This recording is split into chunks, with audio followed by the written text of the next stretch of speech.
diante desses ataques renovados, aí o governo federal resolveu manter aquela tarifa de 12%, que é um imposto, na verdade, sobre a exportação de petróleo. Essa medida foi lançada lá em março, logo depois da guerra, e tinha prazo para terminar. Ela terminaria hoje, mas ela vai ser prorrogada por mais 60 dias e aí ela ganha uma reavaliação daqui a um mês. Essa decisão foi tomada depois de uma reunião extraordinária do Comitê Executivo de Gestão da Câmara de Comércio Exterior, que tem a prerrogativa de tomar a decisão sobre esse imposto. O governo está dizendo que essa decisão é para dar continuidade de condições adequadas para o refino no Brasil, na tentativa de proteger o mercado interno de um possível desabastecimento dos combustíveis. Esse risco será real? Sobre essas e outras perguntas e dúvidas, a gente vai tratar agora. Vamos receber aqui no Hora H Adriano Pires, que é sócio fundador da consultoria CBE, que é de energia. Adriano, que bom tê-lo de volta aqui ao Hora H. Boa noite. Boa noite, Thaís. É sempre um prazer falar com você no Hora H. Adriano, esse imposto de exportação sobre o petróleo já é uma coisa que a maioria dos países não faz. E o governo resolve manter a mesma alíquota de 12%, mesmo com o preço do petróleo tendo voltado como voltou. Qual a sua avaliação? Olha, Thaís, isso é uma história que está errada desde o começo, né? Vamos lembrar que lá em 23, quando o governo assumiu também, ele ressuscitou, criou esse imposto de exportação e depois de 90 dias ele acabou, né? Agora está diferente, né? Deu o prazo de acabar, o governo não quer acabar e vem com essa medida aí, da Camex, né? Que também, na minha opinião, é uma coisa totalmente fora da lei, inconstitucional, né? Porque, afinal de contas, o que a gente sempre fala é que nesse mercado de petróleo, onde os investimentos são muito grandes, se a gente quer atrair investidor, a gente não pode mudar a regra do jogo, né? Isso aí é uma mudança na regra do jogo. E o governo já arrecada muito com petróleo caro, né? Porque você tem aí a questão dos royalties, você tem a questão das participações governamentais, né? Não é à toa que o petróleo hoje já é o primeiro item da balança comercial brasileira, e com esses recursos aí o governo tranquilamente ele pode fazer frente a esse programa também bastante questionável, na minha opinião, esse programa de subvenção. Então, a gente só lamenta, né, o governo realmente manter esse imposto de exportação. Já lamentamos lá atrás, quando ele criou esse imposto de exportação, tanto em 2023 como agora, mas o governo está com um déficit fiscal também muito grande, né?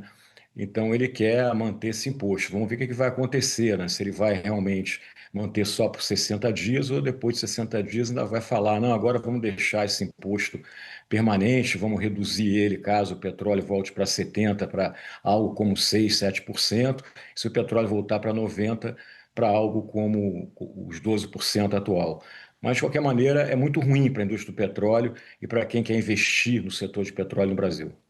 Agora, Adriano, o governo argumenta que ele precisa estimular que o petróleo fique aqui para refinar aqui, porque senão ele sinaliza ali um risco de desabastecimento. Qual é a lógica desses dois argumentos? É real? Não tem lógica, não tem lógica, porque você tem uma capacidade de refino hoje no Brasil de 2,4, 2,5 milhões de barris e você exporta 4 milhões de barris. Então, na realidade, a gente exporta 45% mais ou menos do petróleo que a gente produz, produto de baixo valor agregado, e importa, né, gasolina, GLP, querosene de aviação e principalmente diesel. Então, mesmo que você não exportasse esse petróleo, você não tem capacidade de refino para refinar mais petróleo no Brasil. Essa que é a questão. Além do mais, as refinarias brasileiras também elas refinam um tipo de petróleo, né? Então, o petróleo está sendo exportado também, não na totalidade dele, poderia também ter essas características técnicas, né, físicas, para ser refinado no Brasil. Então, isso é outra grande bobagem que o governo está falando e absolutamente não é verdade. O que a gente precisa realmente era ter investimento mais em refino. E a gente não tem porque aquela história de sempre que o governo controla preço de combustível no Brasil, e em setor que tem preço controlado, você não consegue ter investimento privado, né? E a Petrobras também não tem sentido, na minha opinião, a Petrobras investir mais em refinaria. Ela já tem 80% da capacidade de refino no Brasil. Acho que ela tem a exploração e produção, que tem taxas de retorno muito maior que refino. Então a gente fica nessa encruzilhada, entendeu? A gente poderia já ter mais investimentos em refino, a gente poderia ter avançado com o programa de privatização das refinarias, não fez isso. Aí você repara bem, no setor de exploração e produção, a gente fez leilões desde 98, 99. E o Brasil hoje, então, está o sétimo maior produtor de petróleo no Brasil, do mundo, aliás, caminhando para a sexta. A gente hoje já produz 4 milhões de barris dia, vamos caminhar para 5, 6 milhões. E o mercado de refino, que não foi aberto em função de preço, né?